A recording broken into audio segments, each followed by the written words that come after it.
동백이 만개한 두천시 봄날의 오후, 정현우는 무거운 발걸음으로 카페 문을 열었습니다. 그의 얼굴에는 삶의 무게가 깊게 패인 주름이 자리하고 있었죠. 지난 몇 년간 사업 실패와 빚더미에 시달리며 쌓인 피로감이 온몸에 배어 있었습니다. 두꺼운 다크서클이 그의 눈 밑에 자리 잡고 있었고 한때 당당했던 그의 어깨는 이제 축 처져 있었어요. 커피 향이 가득한 실내에서 정현우는 익숙한 얼굴을 발견했습니다. 대학 동창인 박민재가 창가 자리에서 손을 흔들고 있었어요. 오랜만이네, 민재야. 정현우가 웃으며 다가갔습니다. 그러나 그 미소 뒤에는 불안과 초조함이 숨겨져 있었어요. 오늘의 만남이 그에게 얼마나 중요한지 박민재는 알지 못했습니다. 정현우의 손바닥에는 식은땀이 배어 있었고 심장은 빠르게 뛰고 있었죠. 박민재는 10년 지기 친구로 지역에서 작은 회계사무소를 운영하고 있었어요. 학창 시절부터 성실하고 꼼꼼한 성격으로 주변의 신뢰를 받았던 사람이었습니다. 깔끔하게 다려진 셔츠에 단정한 머리, 그리고 안경 너머로 보이는 따뜻한 눈빛은 10년이 지나도 변함없었죠. 그의 책상 위에는 항상 정리정돈된 서류들이 놓여 있었고 어떤 상황에서도 침착함을 잃지 않았던 친구였습니다. 너 정말 많이 야위었다. 요즘 어떻게 지내? 박민재가 걱정스러운 눈빛으로 물었습니다. 그는 오랜만에 만난 친구의 초라한 모습에 놀란 눈치였어요.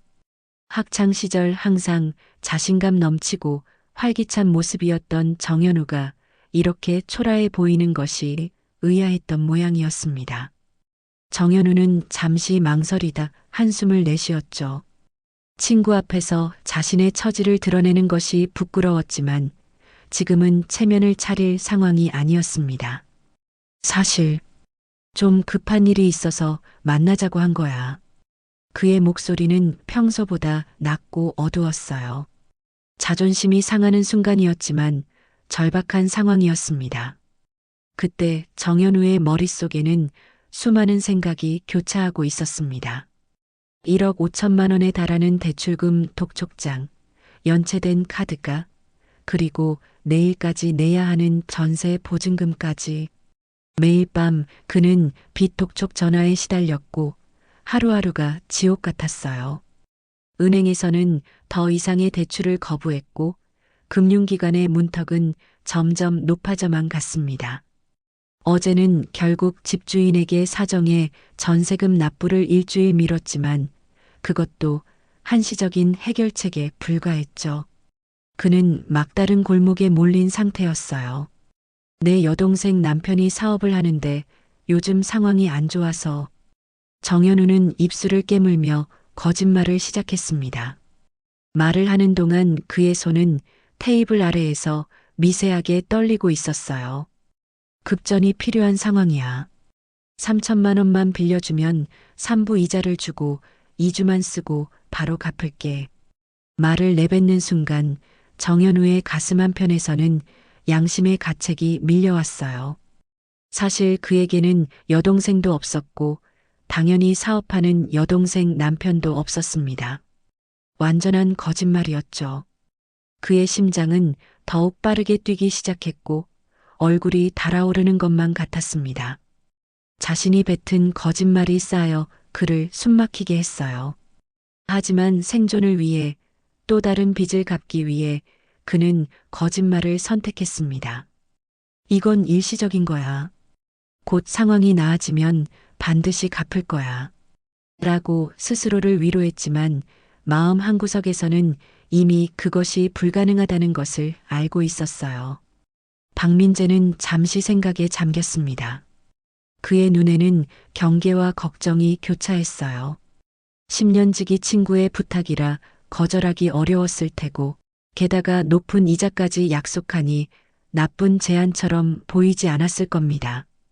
그는 커피잔을 손으로 감싸며 잠시 생각했어요. 그의 머릿속에서는 여러 생각이 교차했을 겁니다. 정현우가 신뢰할 수 있는 친구인지, 이 투자가 정말 안전한지, 자신의 자금 상황은 어떤지. 결국 박민재는 고개를 끄덕였습니다. 알았어. 친구 좋다는 게 뭐겠어. 내일 계좌로 이체해 줄게. 정현우의 얼굴에 안도의 미소가 번졌지만 그의 심장은 죄책감으로 빠르게 뛰고 있었습니다. 그는 이미 알고 있었어요. 이 돈을 갚을 능력이 자신에게 없다는 사실을. 그리고 이 선택이 언젠가는 두 사람의 우정을 파괴할 수도 있다는 것을. 그러나 그 순간 그에게는 당장의 위기를 모면하는 것 외에는 어떤 것도 보이지 않았습니다. 그는 살아남기 위해 친구를 배신하는 선택을 한 것이었죠. 다음 날 아침 정현우는 스마트폰 알림음에 눈을 떴습니다. 박민재가 약속대로 2,700만 원을 입금해 준 것이었어요. 원래 약속은 3천만 원이었지만 박민재도 자신의 형편에 맞게 보내준 것이었죠. 정현우는 침대에 앉아 한참을 멍하니 화면을 바라봤습니다. 친구의 신뢰를 저버린다는 죄책감과 당장의 급박한 현실 사이에서 그는 괴로워했어요. 그의 원룸은 좁고 어두웠습니다. 커튼 사이로 비치는 아침 햇살이 방 안의 먼지를 드러냈어요. 한쪽 구석에는 미처 정리하지 못한 옷가지들이 쌓여 있었고, 책상 위에는 연체된 고지서와 독촉장들이 어지럽게 널려 있었습니다. 벽지는 누렇게 변색되어 있었고 바닥의 장판은 여기저기 닳아 있었어요. 한때는 희망찬 미래를 꿈꾸던 그의 삶이 이제는 이렇게 초라해졌다는 사실이 그를 더욱 비참하게 만들었습니다. 정현우는 침대에서 일어나 작은 화장실로 들어갔습니다. 거울 속에 비친 자신의 모습은 초췌했어요.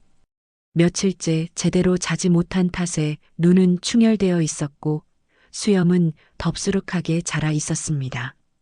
그는 차가운 물로 얼굴을 씻으며 오늘 해야 할 일들을 생각했어요. 가장 먼저 밀린 대출금을 갚아야 했고 연체된 카드값도 처리해야 했습니다.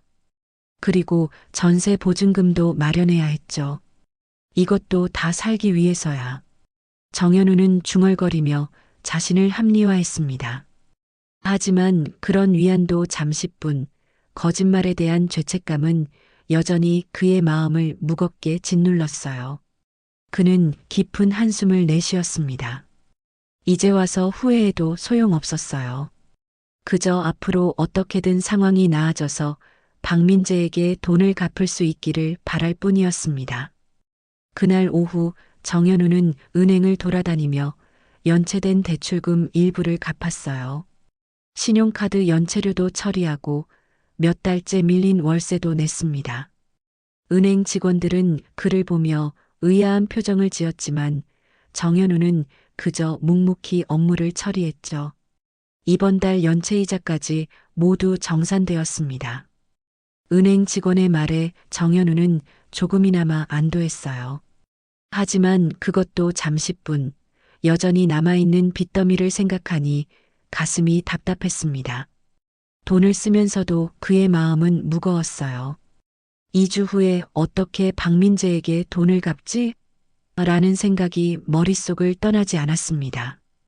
그는 여러 가지 시나리오를 생각해 보았지만 어떤 것도 현실적으로 가능해 보이지 않았어요.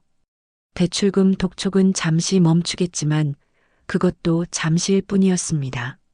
결국 그는 또 다른 위기에 직면하게 될 것이고 그때는 어떻게 해결해야 할지 막막했어요. 저녁 정현우는 오랜만에 제대로 된 식사를 할 수 있었습니다. 동네 식당에서 소주 한 병과 함께 돼지갈비를 시켰어요. 몇 달 만에 느끼는 포만감이었지만 그 기쁨조차도 잠시뿐이었습니다. 식사를 마치고 집으로 돌아가는 길 그는 문득 박민재의 얼굴을 떠올렸어요. 다시 마주할 때 과연 어떤 표정으로 그를 볼 수 있을지 자신이 없었습니다. 시간은 빠르게 흘렀습니다. 약속한 2주일이 지났고 박민재에게서 전화가 왔어요. 정현우는 화면에 뜬 친구의 이름을 보며 심장이 쿵쾅거리는 것을 느꼈습니다.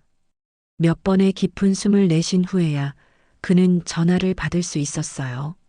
현우야, 돈은 언제쯤 받을 수 있을까? 나도 좀 급해졌거든. 박민재의 목소리는 여전히 친근했지만 그 안에는 미세한 긴장감이 느껴졌습니다. 정현우는 식은땀을 흘리며 대답했습니다.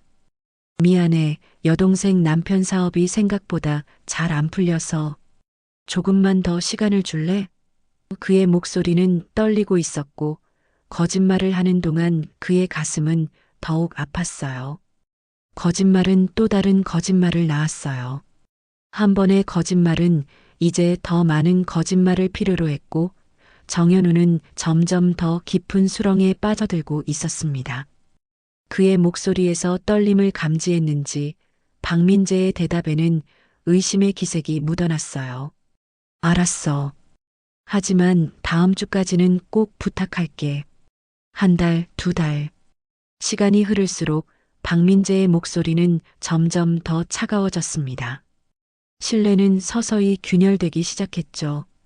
정현우는 전화를 받을 때마다 새로운 변명을 만들어내야 했고 그것은 그를 정신적으로 더욱 지치게 만들었어요. 때로는 전화를 무시하기도 했고 때로는 급한 일이 있다며 짧게 전화를 끊기도 했습니다. 하지만 그런 회피는 오래 지속될 수 없었어요. 현우야, 나 돈 꼭 필요해. 더 이상 미룰 수 없어. 넉 달이 지난 어느 날 박민재의 목소리에는 분노가 섞여 있었어요. 더 이상 친구로서의 온화함은 느껴지지 않았습니다. 정현우는 전화기를 쥔 손이 떨렸습니다. 더 이상 변명할 말이 없었어요. 그는 결국 전화를 끊었고 이후로는 박민재의 연락을 피하기 시작했습니다. 문자도 전화도 무시했죠. 가끔 박민재가 그의 집 앞에 나타나기도 했지만 정현우는 문을 열어주지 않았어요. 그럴 때마다 그의 가슴은 더욱 무거워졌습니다. 밤마다 그의 꿈속에는 박민재가 나타났습니다. 원망하는 눈빛, 배신감에 가득 찬 표정. 정현우는 종종 식은땀을 흘리며 잠에서 깨곤 했어요. 시간이 흐를수록 정현우의 양심은 더욱 무거워졌습니다. 밤마다 잠을 이루지 못했고 거리에서 박민재와 마주칠까 두려워 집 밖으로 나가는 것도 꺼려졌어요.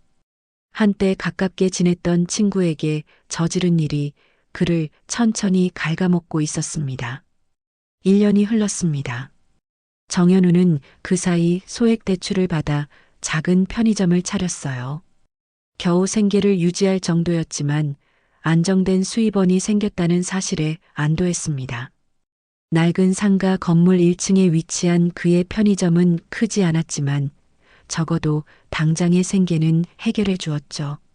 매일 아침 6시에 문을 열고 밤 12시에 닫는 고된 일정이었지만 정현우는 묵묵히 견뎌냈어요. 편의점 내부는 좁고 단출했습니다. 낡은 냉장고 몇 대와 선반, 그리고 카운터가 전부였어요. 형광등 불빛 아래 진열된 과자와 음료수, 일용품들은 그의 새로운 삶을 상징했습니다. 이전에 화려했던 사무실 생활과는 천지 차이였지만 적어도 이곳에서는 그가 주인이었죠. 아침마다 그는 가게 앞을 쓸고 물건을 정리하며 하루를 시작했습니다. 그 단순한 일상이 그에게 조금의 안정감을 주었어요. 하지만 박민재에게 진 빚은 여전히 해결되지 않은 채 남아 있었죠. 정현우는 그 사실을 의식적으로 외면하려 했지만 양심의 가책은 날이 갈수록 커져만 갔어요. 특히 밤이면 하루의 매출을 정리하고 홀로 앉아 있을 때면 박민재의 얼굴이 자꾸 떠올랐습니다. 신뢰했던 친구에게 돈을 빌리고 연락을 끊은 것은 단순한 금전 문제를 넘어 인간적인 배신이었죠. 그의 머릿속에서는 늘 같은 생각이 맴돌았습니다. 어떻게 해야 이 상황을 해결할 수 있을까? 하지만 편의점 운영으로는 겨우 생계를 유지하는 정도였기에 2,700만 원이라는 큰 금액을 단기간에 마련하는 것은 불가능해 보였어요. 게다가 그동안 쌓인 연체이자까지 생각하면 더욱 막막했습니다. 가을에 서늘한 바람이 불던 어느 오후 편의점 문이 열리고 익숙한 발소리가 들려왔습니다. 정현우가 고개를 들자 박민재가 서 있었어요. 1년 만에 마주한 그의 얼굴은 많이 야위어 있었습니다. 한때 환하게 빛나던 눈빛은 이제 지친 기색이 역력했고 깔끔하게 다려입던 셔츠도 이제는 주름이 져 있었어요. 그가 얼마나 힘든 시간을 보냈는지 그 모습만으로도 충분히 알 수 있었습니다. 민재야. 정현우의 목소리가 떨렸어요. 갑작스러운 재회에 그는 말문이 막혔습니다. 그동안 수없이 상상했던 순간이 실제로 일어나자 그는 어떻게 반응해야 할지 몰랐어요. 이렇게 사업을 하고 있었네. 박민재의 목소리는 차갑게 가라앉아 있었습니다. 그의 시선은 편의점 내부를 둘러보다가 다시 정현우에게 고정되었어요. 여동생 남편이 아니라 내가 사업을 하고 있었구나. 박민재의 말에는 비난과 함께 깊은 상처가 느껴졌습니다.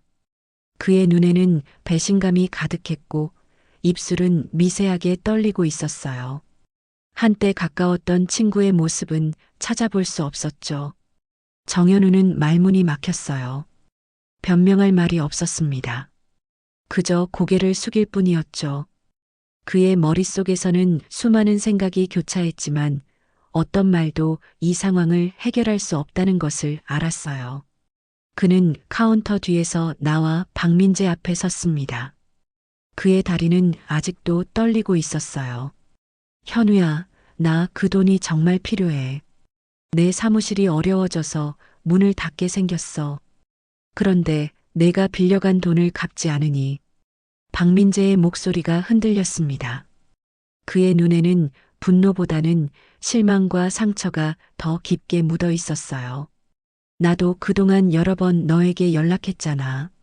하지만 넌 계속 피했지. 그 말을 들으며 정현우는 더욱 깊은 죄책감을 느꼈습니다. 그는 고개를 들어 박민재의 눈을 바라보았어요. 친구의 눈빛에서 그는 단순한 분노가 아닌 깊은 배신감을 읽을 수 있었습니다. 그것이 더욱 그를 괴롭게 했죠. 정현우는 카운터에서 나와 박민재 앞에 섰습니다. 몸은 긴장으로 굳어 있었지만 이제는 더 이상 도망치고 싶지 않았어요. 미안해. 정말 미안해. 그의 말은 공허하게 들렸지만 진심이었습니다. 이 상황에서 그가 할 수 있는 말이라고는 오직 사과뿐이었죠. 그 순간 정현우는 자신의 행동이 얼마나 이기적이었는지 깨달았어요. 친구의 인생까지 망치고 있었던 것입니다. 하지만 그에게는 여전히 돈을 갚을 능력이 없었죠. 편의점 운영으로 겨우 생계를 유지하는 정도였을 뿐 2,700만 원이라는 큰 금액을 한꺼번에 마련할 방법은 없었어요. 시간을 좀 더 줘. 꼭 갚을게. 정현우는 간절히 말했습니다. 그의 눈에는 비록 늦었지만 진심 어린 후회가 담겨 있었어요. 지금은 당장 큰 금액을 마련할 수 없지만 조금씩이라도 갚아나갈게. 그러나 박민재의 인내심은 이미 한계에 다다른 상태였어요. 그는 정현우를 한참 바라보다가 고개를 저었습니다. 더 이상 기다릴 수 없어. 정식으로 법적 절차를 밟겠어. 그 말을 남기고 박민재는 편의점을 나갔습니다.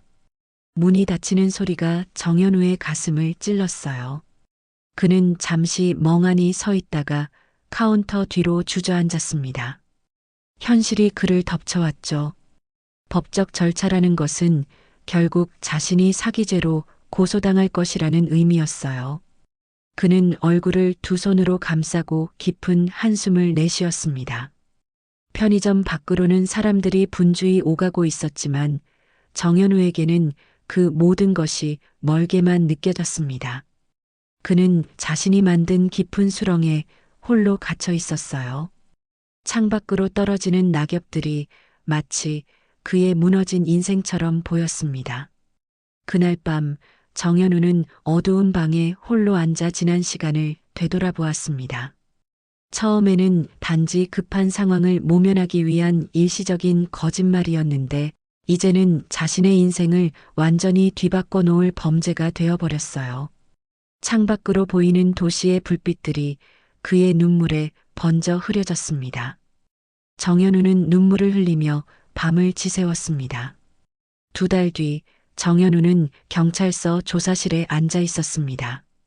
박민재는 결국 그를 사기 혐의로 고소했어요. 차가운 금속 의자에 앉아 있는 동안 정현우는 자신이 이곳까지 오게 된 과정을 생각했습니다. 한때는 무한한 가능성을 가진 대학생이었던 그가 이제는 사기 혐의자로 경찰 조사를 받고 있다니 현실이 믿기지 않았어요.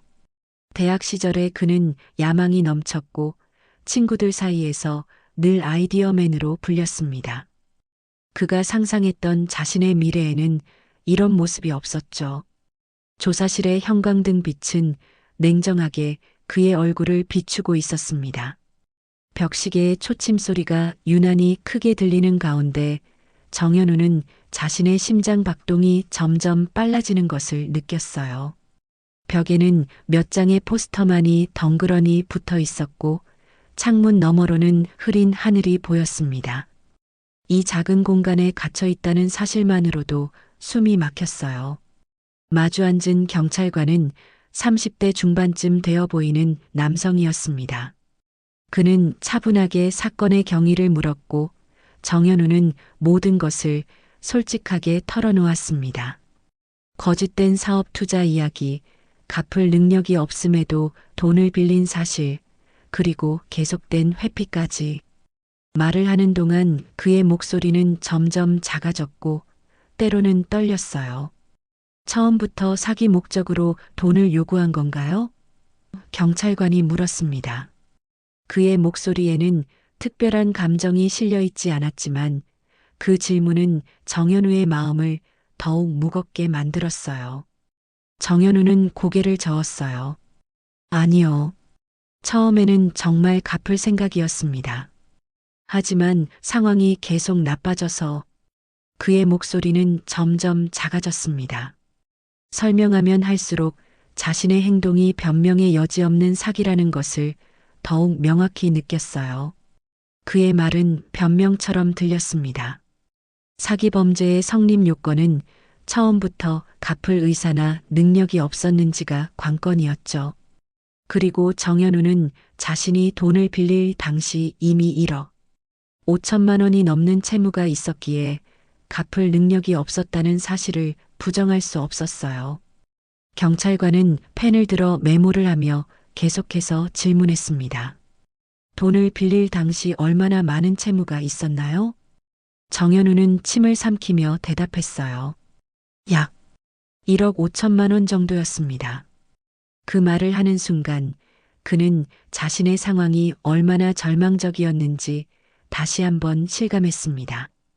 그 정도의 채무를 안고 있으면서 새로운 돈을 빌렸다는 것 자체가 이미 사기였던 셈이죠. 피해자와는 어떤 관계였나요? 경찰관이 다시 물었습니다. 대학 동창이었습니다. 정현우가 대답했어요. 그 말을 하는 순간 그는 다시 한번 자신의 행동에 깊은 죄책감을 느꼈습니다.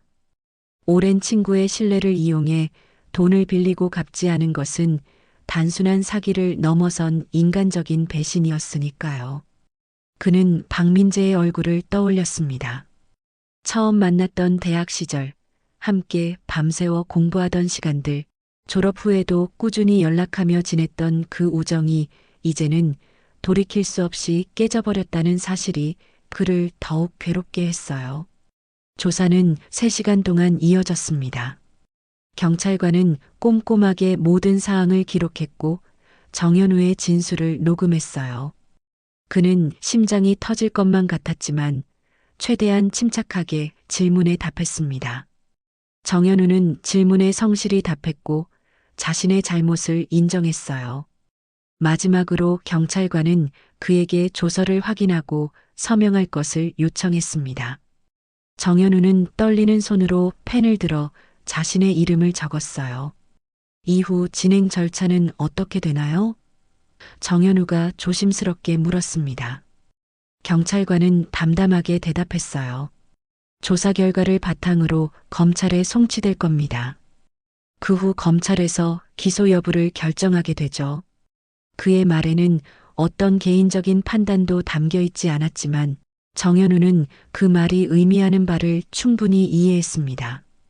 자신이 범죄자로 법정에 서게 될 가능성이 높다는 것을요. 조사가 끝나고 집으로 돌아온 정현우는 깊은 절망에 빠졌습니다.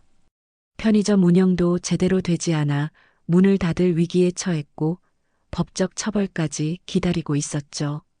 그는 이제야 자신의 잘못된 선택이 얼마나 큰 대가를 치르게 할지 실감하기 시작했어요.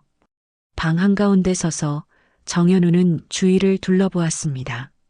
살림살이라고는 겨우 낡은 침대와 책상, 그리고 몇 개의 옷가지가 전부였어요. 그나마도 대부분은 중고로 구한 것들이었습니다. 벽에는 오래전 찍은 가족사진 한 장이 걸려 있었는데 그 속에서 웃고 있는 젊은 시절의 자신이 지금은 너무나 낯설게 느껴졌습니다. 그는 문득 자신의 삶이 언제부터 이렇게 초라해졌는지 생각했어요. 대학을 졸업할 때만 해도 그는 꿈과 열정으로 가득 찬 청년이었습니다. 첫 직장에서 성공하리라 믿었고 언젠가는 자신만의 사업을 시작하리라 계획했었죠. 그러나 현실은 냉혹했습니다. 실패한 사업 투자, 늘어나는 빚, 그리고 이제는 범죄자라는 낙인까지. 그의 인생은 어디서부터 잘못된 것일까요? 첫 번째 사업이 실패했을 때? 아니면 두 번째 대출을 받았을 때? 아니면 친구에게 거짓말을 했을 때? 정현우는 침대에 누워 천장을 바라보았습니다. 그의 눈에서는 눈물이 흘러내렸어요. 자신의 잘못된 선택들이 하나하나 떠올랐고 그때마다 가슴이 아팠습니다. 특히 박민재에게 저지른 일은 그를 더욱 괴롭게 했어요. 신뢰했던 친구를 배신한 죄책감은 쉽게 지워지지 않았습니다. 몇 주 후 정현우는 검찰에 소환되었습니다. 검찰청 건물은 그에게 더욱 위압적으로 느껴졌어요. 높은 천장과 차가운 대리석 바닥, 그리고 분주히 오가는 사람들 사이에서 그는 더욱 초라하게 느껴졌습니다. 그는 한쪽 구석의 의자에 앉아 차례를 기다렸어요. 주변에는 그와 비슷한 상황에 처한 사람들이 불안한 표정으로 앉아 있었습니다. 마침내 그의 이름이 호명되었고 정현우는 조사실로 들어갔습니다. 담당 검사는 그의 사건 파일을 꼼꼼히 검토한 후 질문했어요. 피해자와는 어떤 관계였습니까? 대학 동창이었습니다. 정현우가 작은 목소리로 대답했습니다. 돈을 빌릴 당시 갚을 능력이 있었습니까? 정현우는 침묵했어요. 그 질문에 대한 답은 명백했습니다. 그는 갚을 능력이 없었어요. 한참을 망설이다 그는 천천히 고개를 저었습니다. 아니요, 없었습니다. 검사는 그의 침묵을 답변으로 받아들이고 계속했습니다. 빌린 돈은 어디에 사용했습니까? 개인 채무 상환과 생활비로 썼습니다. 정현우가 솔직하게 대답했어요. 더 이상 숨길 필요가 없다고 느꼈습니다. 이미 모든 것이 드러났으니까요. 검찰 조사가 끝난 후 정현우는 기소 의견으로 사건이 송치될 것이라는 말을 들었습니다. 이제 그의 앞에는 재판만이 남아 있었죠. 집으로 돌아가는 길, 정현우는 자신의 미래가 어떻게 될지 생각하며 무거운 발걸음을 옮겼습니다.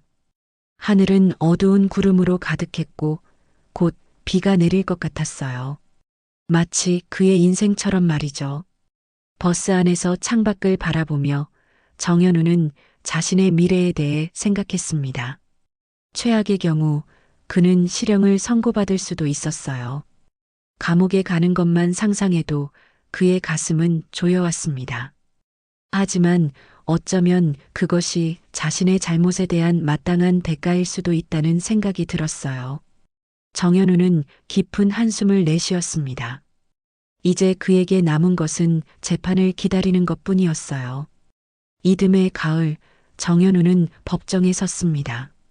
재판장은 엄숙한 분위기 속에서 진행되었어요. 높은 천장과 나무로 된 내부 장식, 그리고 판사석의 위험 있는 모습은 그에게 큰 압박감을 주었습니다. 정현우는 피고인석에 앉아 고개를 숙이고 있었어요. 그의 손은 무릎 위에서 가볍게 떨리고 있었고 이마에는 식은땀이 맺혀 있었습니다. 법복을 입은 검사와 변호사는 서로 마주보고 앉아 있었고 방청석에는 몇몇 사람들이 조용히 앉아 있었습니다. 정현우는 변호사를 선임할 여유가 없어 국선 변호인이 그의 사건을 맡았어요. 중년의 남성 변호사는 친절했지만 그의 눈빛에서 정현우는 이 사건의 결과가 그리 낙관적이지 않다는 것을 읽을 수 있었습니다. 정현우는 가끔씩 고개를 들어 방청석을 보았어요. 그곳에는 박민재가 앉아 있었습니다. 한때 친했던 친구의 얼굴에는 이제 실망과 분노, 그리고 깊은 상처가 자리 잡고 있었죠. 정현우는 그의 시선을 피했습니다. 두 사람의 시선이 마주치자 정현우는 빠르게 고개를 돌렸어요. 그 눈빛을 마주할 용기가 없었습니다. 재판이 시작되고 검사는 기소 내용을 낭독했습니다. 피고인 정현우는 2015년 10월 1일 피해자 박민재에게 여동생 남편의 사업 자금이 필요하다며 3천만 원을 빌려달라고 요청했으나 사실은 그러한 목적으로 돈을 사용할 의사가 없었고 당시 1억 5천만 원이 넘는 채무가 있어 갚을 능력도 없었습니다. 이에 피해자로부터 2,700만 원을 편취한 혐의로 기소되었습니다. 검사의 말이 법정에 울려 퍼질 때마다 정현우는 점점 더 작아지는 기분이었어요.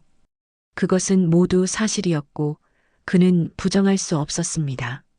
검사는 그가 의도적으로 친구를 속여 돈을 빌렸으며 처음부터 갚을 의사나 능력이 없었다고 주장했습니다. 특히 빌린 돈을 약속한 용도가 아닌 자신의 채무 변제와 생활비로 사용했다는 점을 간조했죠. 피고인은 피해자의 신뢰를 악용하여 범행을 저질렀습니다. 또한 피해 금액이 2,700만 원으로 적지 않은 액수이며 현재까지 피해 회복이 전혀 이루어지지 않았습니다. 검사의 논고가 법정에 울려 퍼졌어요. 그의 목소리는 단호했고 정현우의 죄를 낱낱이 드러내는 듯 했습니다. 정현우는 자신의 손을 내려다보았습니다. 손가락 사이사이에 박힌 굳은 살은 편의점에서 일하며 생긴 것이었어요. 하지만 그런 노력에도 불구하고 그는 여전히 빚진 돈을 갚지 못했습니다. 자신의 무책임함에 대한 후회가 그의 마음을 무겁게 짓눌렀죠. 정현우의 변호사는 최선을 다했습니다. 피고인은 당시 경제적 궁박 상태에서 판단력이 흐려진 상태였습니다. 또한 이 사건 당시에는 전과가 없는 초범이었다는 점을 고려해 주시기 바랍니다.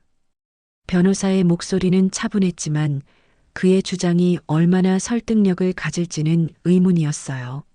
사실관계 자체는 부정할 수 없었으니까요. 변호사는 계속해서 정현우의 상황을 설명했습니다. 피고인은 현재 소규모 편의점을 운영하며 생계를 유지하고 있으며 앞으로 피해 회복을 위해 노력할 의지가 있습니다. 실형보다는 피고인에게 사회 내에서 반성하고 피해를 회복할 기회를 주시는 것이 바람직할 것으로 보입니다. 재판이 진행되는 동안 정현우는 고개를 숙인 채 자신의 잘못을 되돌아보았어요. 한순간의 선택이 어떻게 그의 인생 전체를 뒤바꿔 놓았는지 생각했습니다. 학창 시절 그는 항상 성실함과 정직함으로 주변의 신뢰를 받았어요. 그러나 경제적 어려움 앞에서 그런 가치들은 너무나 쉽게 무너졌습니다. 법정 맞은편에 앉아 있는 박민재와 눈을 마주치기가 너무 괴로웠죠. 한때 친구였던 사람에게 저지른 배신이 지금 그를 법정에 세운 것이었습니다. 증인 신문이 시작되었고 박민재가 증인석에 앉았어요. 그는 차분한 목소리로 당시 상황을 설명했습니다. 정현우가 어떻게 여동생 남편의 사업 이야기를 꺼냈는지, 어떻게 2주 안에 돈을 갚겠다고 약속했는지, 그리고 이후 연락을 피하기 시작했는지를 말했어요. 박민재의 증언은 명확했고 정현우의 범행을 확실히 입증하는 것이었습니다. 피해자 본인도 경제적 어려움을 겪게 되었습니까? 검사가 물었어요. 박민재는 고개를 끄덕였습니다. 네. 사무실 운영 자금으로 쓰려던 돈이었는데 이 돈이 들어오지 않아 사무실 유지에 어려움을 겪었습니다. 결국 직원 한 명을 내보내야 했고 더 작은 사무실로 이전했습니다. 그의 목소리에는 깊은 상처와 함께 피로가 묻어났어요. 그 말을 들으며 정현우는 자신이 얼마나 많은 피해를 끼쳤는지 더욱 뼈저리게 느꼈어요. 단순히 돈을 갚지 않은 것을 넘어 한 사람의 생계와 다른 이의 직장까지 영향을 미쳤다는 사실이 그를 더욱 괴롭게 했습니다. 그의 가슴은 더욱 무거워졌어요. 마지막 의견 진술 시간, 정현우는 떨리는 목소리로 말했습니다. 정말 죄송합니다. 피해자에게 큰 상처를 입혔습니다. 제 잘못을 깊이 반성하고 있으며 앞으로 어떻게든 피해 금액을 갚기 위해 노력하겠습니다. 그의 목소리는 떨렸고 눈가에는 눈물이 맺혔지만 그것이 그의 진심이었습니다. 그는 잠시 말을 멈추고 심호흡을 했어요. 그리고 다시 입을 열었습니다. 제 어리석은 선택으로 오랜 친구에게 상처를 주고 결국 이 자리에 서게 되었습니다. 어떤 변명도 할 수 없습니다. 다만 기회가 주어진다면 저의 잘못을 바로잡고 싶습니다. 그의 목소리에는 진심 어린 후회와 결의가 담겨 있었어요. 그의 말이 끝나고 재판장은 선고 날짜를 알렸어요. 판결은 2주 후 내리겠습니다. 판사의 말과 함께 재판은 마무리되었고 정현우는 무거운 발걸음으로 법정을 나왔습니다. 법원 복도는 햇살이 가득했지만 정현우의 마음은 어두웠어요. 곧 정가자가 될 자신의 미래를 생각하니 막막했습니다. 법원 계단을 내려가는데 누군가 그의 이름을 불렀어요. 뒤돌아보니 박민재가 서 있었습니다. 왜 그랬어? 정말 궁금해. 우리는 오랜 친구였잖아. 박민재의 목소리에는 분노보다는 슬픔이 묻어 있었어요. 그의 눈에는 배신감과 함께 여전히 남아있는 애틋함이 공존했습니다. 대학 시절부터 함께 해온 친구가 이렇게 자신을 배신할 것이라고는 생각지도 못했을 테니까요. 정현우는 한참을 침묵했다가 겨우 입을 열었습니다. 정말 미안해. 너무 절박했어. 하지만 변명이 되진 않아. 내가 너무 이기적이었어. 그의 말은 진심이었지만 이미 지나간 시간과 깨진 신뢰를 되돌리기에는 너무 늦은 것처럼 느껴졌습니다. 두 사람은 더 이상 할 말이 없었어요. 10년지기 우정이 돈 문제로 이렇게 끝날 줄은 누구도 예상하지 못했을 겁니다. 박민재는 한숨을 내쉬고 돌아섰고 정현우는 그 뒷모습을 바라보며 후회의 눈물을 삼켰습니다. 가을바람이 불어오며 낙엽을 흩날렸고 정현우는 그 속에 홀로 남겨졌어요. 한 달 후 선고일이 다가왔습니다. 그 사이 정현우는 눈 깜짝할 새에 45살이 되었어요. 거울 속 자신의 모습은 더욱 초라해 보였습니다. 흰머리가 늘었고 미간의 주름은 더 깊어졌으며 눈빛에는 예전의 활기가 사라졌어요. 젊은 시절의 꿈과 희망은 온데간데였고 이제 그의 앞에는 정가자라는 낙인과 불확실한 미래만 남아 있었습니다. 선고일 아침, 정현우는 오랜만에 정장을 입었어요. 옷장 구석에 걸려있던 낡은 정장이었습니다. 한때는 자주 입었던 옷이었지만 이제는 그의 몸에 헐렁하게 걸쳐졌어요. 최근 몇 년간의 스트레스로 그는 많이 야위었기 때문입니다. 몸에 맞지 않는 옷이 어색하게 느껴졌지만 최소한의 예의는 갖추고 싶었습니다. 거울 앞에 서서 넥타이를 매는 그의 손은 떨렸어요. 수년 전만 해도 매일 아침 정장을 차려입고 출근하던 때가 있었는데 이제는 그런 일상이 낯설게 느껴졌습니다. 정현우는 천천히 법원으로 향했습니다. 길가의 나무들은 이제 모든 잎을 떨구고 앙상한 가지만 남겨둔 채 겨울을 준비하고 있었어요. 그것이 마치 자신의 모습처럼 느껴졌습니다. 모든 것을 잃고 황량하게 남겨진 자신의 인생이 겨울나무와 다를 바 없어 보였어요. 법정에 다시 선 정현우는 판사의 입에서 나올 판결을 초조하게 기다렸어요. 그의 손은 떨렸고 심장은 빠르게 뛰고 있었습니다.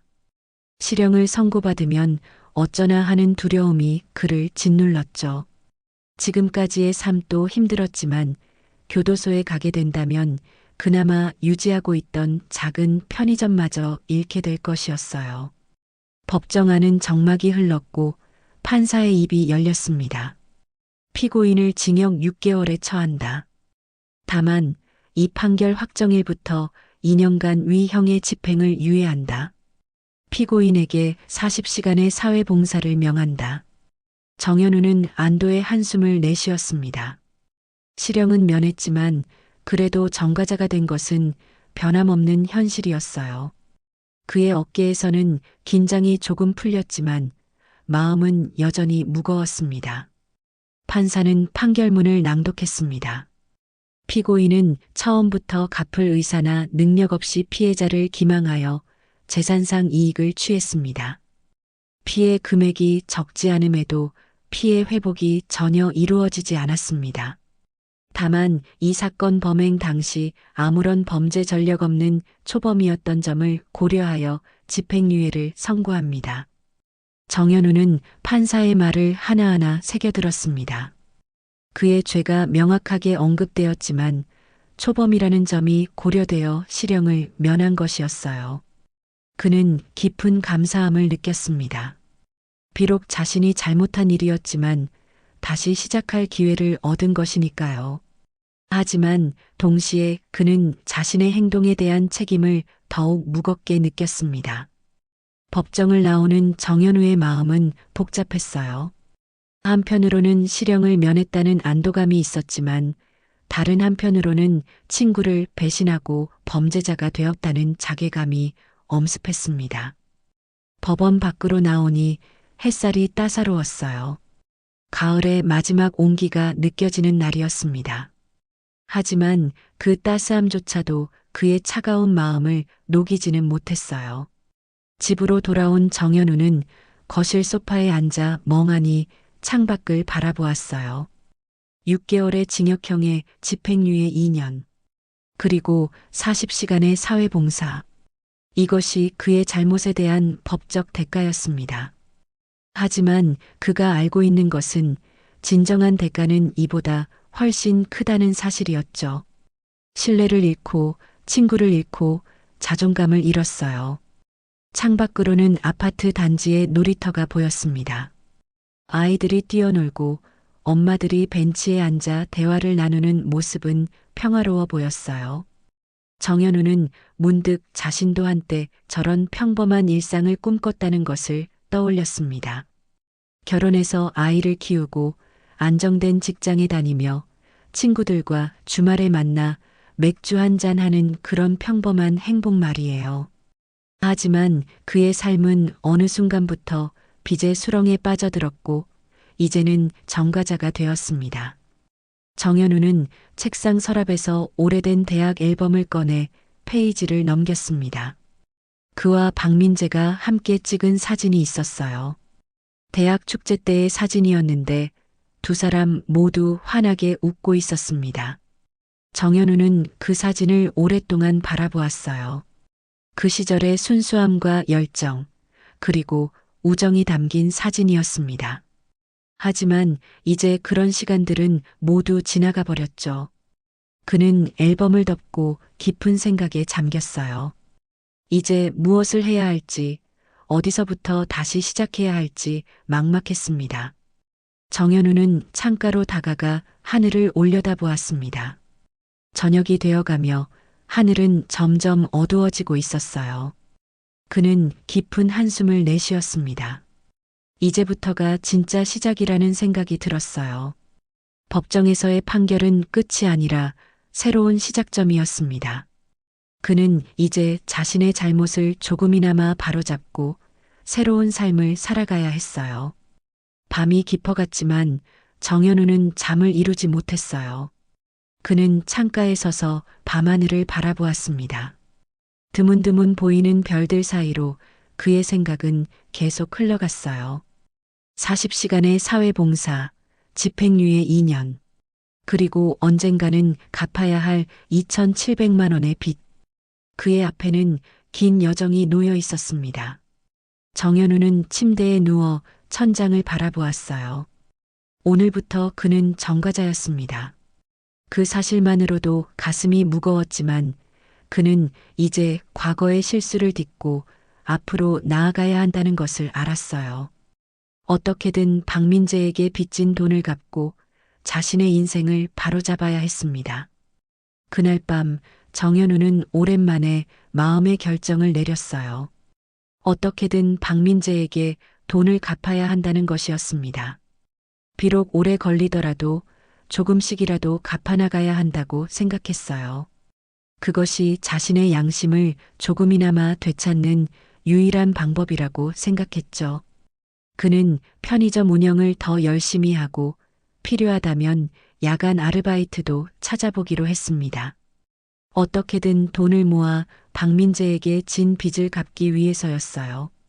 창밖으로 동이 트기 시작했고 정현우는 새로운 다짐과 함께 하루를 시작했습니다. 비록 전과자가 되었지만 그의 인생이 완전히 끝난 것은 아니었어요.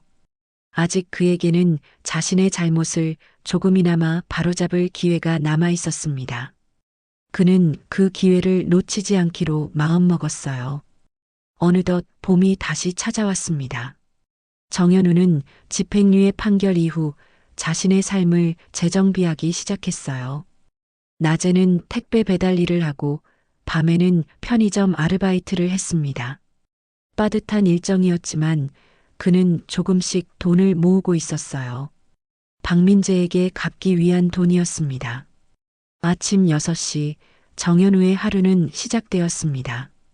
그는 서둘러 씻고 간단한 아침을 먹은 후 택배 회사로 향했어요.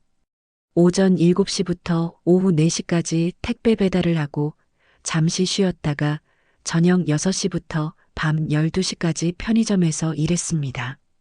하루에 거의 13시간을 일하는 고된 일정이었지만 그는 묵묵히 견뎌냈어요. 택배 배달은 체력적으로 힘든 일이었습니다. 무거운 상자를 들고 아파트 계단을 오르내리며 때로는 비나 눈을 맞으며 일해야 했어요. 그의 무릎과 허리는 종종 아팠지만 정현우는 불평하지 않았습니다. 오히려 이런 고된 노동이 그의 죄책감을 조금이나마 덜어주는 것 같았어요. 마치 자신의 잘못에 대한 속죄처럼 느껴졌기 때문입니다. 택배 일을 하면서 정현우는 다양한 사람들을 만났습니다. 바쁜 직장인, 집에 있는 노인들, 활기찬 대학생들까지. 그들은 모두 자신만의 생활을 영위하고 있었어요. 정현우는 그들에게 짧게나마 인사를 나누며 인간관계를 만들어갔습니다. 비록 깊은 대화는 아니었지만 그런 작은 교류가 그에게는 큰 위안이 되었어요. 사회봉사 명령에 따라 정현우는 매주 토요일 지역 복지관에서 봉사활동을 했어요. 처음에는 부끄러움과 죄책감으로 고개를 들지 못했지만 시간이 지나면서 조금씩 마음이 편안해졌습니다. 특히 노인들의 식사를 도와주는 일은 그에게 작은 위안이 되었어요. 복지관에는 다양한 사연을 가진 노인들이 있었습니다. 홀로 사는 할머니, 몸이 불편한 할아버지, 자녀들과 연락이 끊긴 노부부. 정연우는 그들의 이야기를 들으며 자신의 문제만이 전부가 아니라는 것을 깨달았어요. 세상에는 더 다양한 어려움과 아픔이 있었고 작은 도움이 누군가에게는 큰 위로가 될 수 있다는 것을 배웠습니다. 젊은이, 오늘도 고마워요. 80이 넘은 할머니가 정연우의 손을 잡으며 말했습니다. 할머니의 손은 주름지고 거칠었지만 그 따뜻함은 정연우의 마음에 깊은 감동을 주었어요. 할머니는 자식들이 모두 멀리 살아 자주 찾아오지 못한다고 했습니다. 그래서 복지관의 젊은이들이 찾아올 때면 특히 반가워했어요. 그 순간 정연우는 자신이 아직 누군가에게 도움이 될 수 있다는 사실에 작은 희망을 느꼈어요. 비록 법적으로는 범죄자가 되었지만 인간으로서의 가치를 완전히 잃은 것은 아니라는 생각이 들었습니다.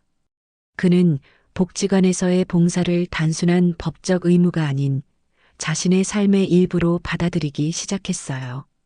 주중에는 쉴 틈 없이 일하고 주말에는 봉사활동을 하며 정연우의 날들은 빠르게 지나갔습니다. 그는 매달 조금씩 돈을 모았어요.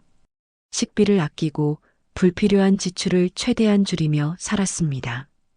그의 방에는 여전히 낡은 가구들만 있었고 옷장에는 몇 벌 안 되는 옷들이 걸려 있었어요.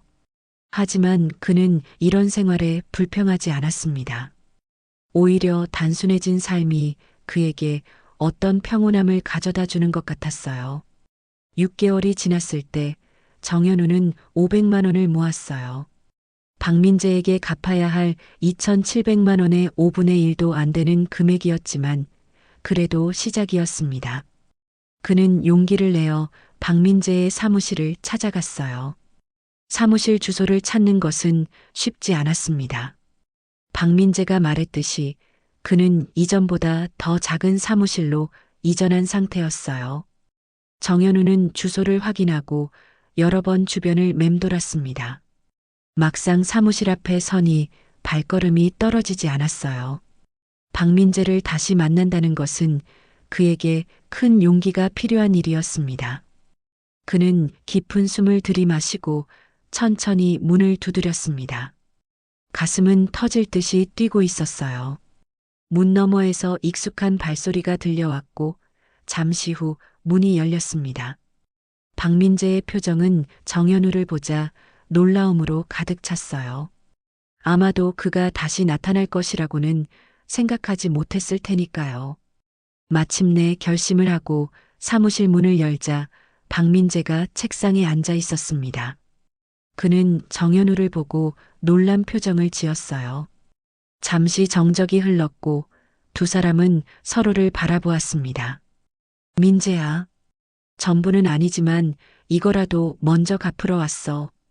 정연우는 봉투를 내밀었습니다. 그의 손은 미세하게 떨리고 있었어요. 이것은 단순한 돈이 아니라 그가 새로운 삶을 시작하겠다는 의지의 표현이었습니다. 박민재는 한동안 말없이 정연우를 바라보다가 봉투를 받았어요. 그의 얼굴에는 복잡한 감정이 교차했습니다. 놀라움, 의심, 그리고 어쩌면 작은 희망까지도 보였어요. 왜 이제 와서? 미안해. 정말 미안해. 정연우의 목소리가 떨렸습니다. 내가 큰 잘못을 했어. 앞으로 조금씩이라도 갚아나갈게. 그의 목소리에는 진심이 담겨 있었어요.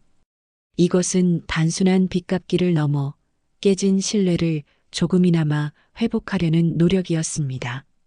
박민재는 잠시 생각에 잠겼다가 말했어요. 솔직히 난 내가 다시는 나타나지 않을 거라고 생각했어. 그의 목소리에는 여전히 경계심이 있었지만 조금은 부드러워진 것 같았습니다. 나도 그럴 수 있었을 거야. 하지만 더 이상 도망치고 싶지 않아. 정연우가 진심을 담아 말했습니다. 내가 한 일은 용서받기 어려운 일이야. 하지만 최소한 내 책임은 다하고 싶어. 두 사람 사이에 팽팽한 침묵이 흘렀어요. 한때 가까웠던 친구 사이가 이렇게 어색해질 줄은 누구도 예상하지 못했을 겁니다. 사무실 창밖으로는 도시의 일상이 분주히 흘러가고 있었지만 이 공간 안에서는 시간이 멈춘 것 같았어요. 박민재는 마침내 입을 열었습니다. 일단 이걸로 조금이나마 내 상황이 나아질 거야. 고마워. 그의 말에는 아직 완전한 용서는 담겨 있지 않았지만 적어도 대화의 가능성은 열려 있었습니다. 그 말에 정현우는 조심스럽게 희망을 품었어요. 완전한 용서는 아니었지만 적어도 대화의 문이 다시 열린 것 같았습니다. 그는 앞으로도 계속해서 돈을 갚아나갈 것이며 언젠가는 박민재의 신뢰를 조금이라도 회복하고 싶다고 마음먹었어요. 사무실을 나오는 정현우의 발걸음은 왔을 때보다 조금 가벼워진 것 같았습니다. 아직 갈 길이 멀었지만 적어도 첫걸음을 뗀 것이었으니까요. 그는 하늘을 올려다보았어요. 봄의 햇살이 따스하게 그의 얼굴을 비추고 있었습니다. 2년이 흘렀습니다. 정현우는 집행유예 기간 동안 법을 어기지 않고 성실하게 살았어요. 그는 이제 중소기업에 취직하여 안정된 수입을 얻고 있었고 박민재에게 빚진 돈의 절반 이상을 갚았습니다. 아직 많은 금액이 남아 있었지만 꾸준히 갚아나가고 있다는 사실이 그에게 작은 위안이 되었어요. 정현우는 이제 물류회사의 창고 관리자로 일하고 있었습니다. 처음에는 단순 노동직으로 시작했지만 그의 성실함과 책임감이 인정받아 조금씩 승진한 것이었어요. 월급은 많지 않았지만 안정적이었고 매달 일정 금액을 박민재에게 보낼 수 있었습니다. 그것이 그에게는 가장 중요한 일이었어요. 봉사활동도 계속 이어갔습니다. 법적으로 요구된 40시간은 이미 오래전에 채웠지만 그는 자발적으로 봉사를 이어갔어요. 복지관에서 만난 노인들과의 교류는 그에게 큰 위안이 되었고 자신도 누군가에게 도움이 될 수 있다는 사실은 그의 자존감을 조금씩 회복시켜 주었습니다. 어느 가을 저녁 정현우는 퇴근길에 우연히 공원 벤치에 앉아 있는 박민재를 발견했습니다. 그는 잠시 망설이다 다가갔어요. 요즘은 돈을 갚을 때만 만나는 사이가 되었기 때문에 이렇게 우연히 마주치니 어색했습니다. 여기서 뭐해? 정현우가 조심스럽게 물었습니다. 박민재는 고개를 들어 그를 바라보았어요. 가을 햇살이 그의 얼굴을 비추고 있었고 그의 눈에는 피로가 서려 있었습니다. 그냥 생각이 많아서. 정현우는 박민재의 옆에 앉았습니다. 둘 사이에 어색한 침묵이 흘렀어요. 예전에는 어떤 주제든 자연스럽게 대화를 나눌 수 있었는데 지금은 간단한 인사말조차 어색하게 느껴졌습니다. 공원의 나무들은 가을빛으로 물들어 있었고 바람이 불 때마다 낙엽들이 부드럽게 흩날렸어요. 회사는 어때? 박민재가 먼저 입을 열었습니다. 그의 목소리는 담담했지만 그 안에는 여전히 어떤 거리감이 느껴졌어요. 괜찮아. 안정적이야. 너는? 정현우가 대답했어요. 그는 옆모습으로 박민재를 살폈습니다. 한때 친했던 친구의 얼굴에는 세월의 흔적이 고스란히 새겨져 있었어요. 그것이 단순히 시간 때문인지 아니면 자신이 입힌 상처 때문인지 구분하기 어려웠습니다. 나도 그럭저럭 새 사무실로 옮겼어. 조금 더 작지만 임대료가 저렴해서 부담이 덜해. 박민재가 말했습니다. 그의 목소리에는 약간의 쓸쓸함이 묻어 있었어요. 대화는 이렇게 일상적인 주제로 이어졌습니다. 날씨, 최근 읽은 책, 뉴스에 나온 사건들까지. 과거의 사건에 대해서는 직접적으로 언급하지 않았지만 두 사람 모두 그 기억이 머릿속에 남아있다는 것을 알고 있었어요. 알아? 가끔 생각해. 박민재가 문득 말했습니다. 그의 시선은 멀리 유치원 놀이터에서 뛰어노는 아이들을 향해 있었어요. 우리가 어쩌다 이렇게 됐는지. 정현우는 깊은 한숨을 내쉬었어요. 내 잘못이야. 내가 너무 이기적이었어. 그때는 오직 내 상황만 생각했지. 그의 목소리에는 진심 어린 후회가 담겨 있었습니다. 시간이 흐르면서 그는 자신의 행동을 더욱 깊이 반성하게 되었어요.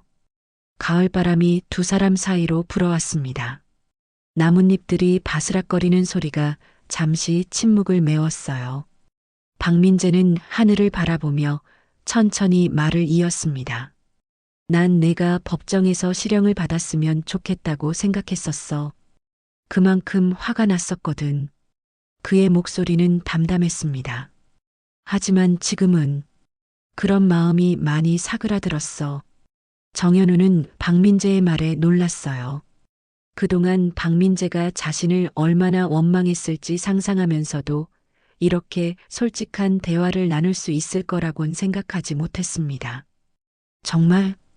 박민재는 고개를 끄덕였어요. 돈을 꾸준히 갚아온 걸 보니 적어도 내가 노력하고 있다는 건 알겠더라고. 그가 말을 이었어요. 완전히 용서한 건 아니야. 하지만 이해는 할 수 있을 것 같아. 정현우의 눈시울이 붉어졌습니다. 그는 옛 친구의 말에서 작은 희망을 발견했어요. 완전한 용서는 아니었지만 이해받을 수 있다는 것만으로도 그에게는 큰 위로가 되었습니다. 고마워, 민재야. 앞으로도 계속 갚아나갈게. 약속할게. 정현우가 진심을 담아 말했어요. 두 사람은 그렇게 한동안 공원 벤치에 앉아 각자의 생각에 잠겼습니다. 멀리서 아이들의 웃음소리가 들려왔고 하늘에는 구름이 천천히 흘러갔어요. 과거로 돌아가 모든 것을 바로잡을 수는 없지만 적어도 앞으로 나아갈 수 있는 길이 있다는 것을 두 사람 모두 느꼈어요. 밥이라도 같이 먹을래? 박민재가 문득 물었습니다. 그의 제안은 예상치 못한 것이었어요. 정현우는 잠시 놀란 표정을 지었다가 고개를 끄덕였어요. 그래, 좋아. 그의 목소리에는 작은 기쁨이 묻어났습니다. 두 사람은 나란히 공원을 나섰습니다. 완전한 화해까지는 아직 먼 길이 남아 있었지만 적어도 오늘은 작은 한 걸음을 내디딘 날이었어요. 정현우는 이 순간을 마음 깊이 새겼습니다. 잘못된 선택으로 시작된 여정이었지만 이제는 올바른 방향으로 나아가고 있다는 희망을 품으며 걸음을 옮겼습니다. 하늘에는 별들이 하나둘 빛나기 시작했고 두 사람의 그림자는 가로등 아래 길게 늘어져 함께 움직였습니다. 과거의 실수는 지울 수 없지만 미래는 아직 쓰여지지 않았다는 진리를 가슴에 안고 정현우는 앞으로 나아갔습니다. 그것이 바로 그가 배운 가장 소중한 교훈이었습니다. 여러분, 오늘 이야기 어떠셨나요? 정현우의 실수와 후회, 그리고 회복의 여정이 마음에 와닿으셨길 바랍니다. 진정한 사과와 용서의 의미를 생각해 볼 수 있는 시간이었기를 희망합니다. 앞으로도 이런 의미 있는 이야기로 찾아뵙겠습니다. 구독과 좋아요 부탁드리며 댓글에 여러분의 생각도 함께 나눠주세요. 다음 이야기도 기대해 주세요.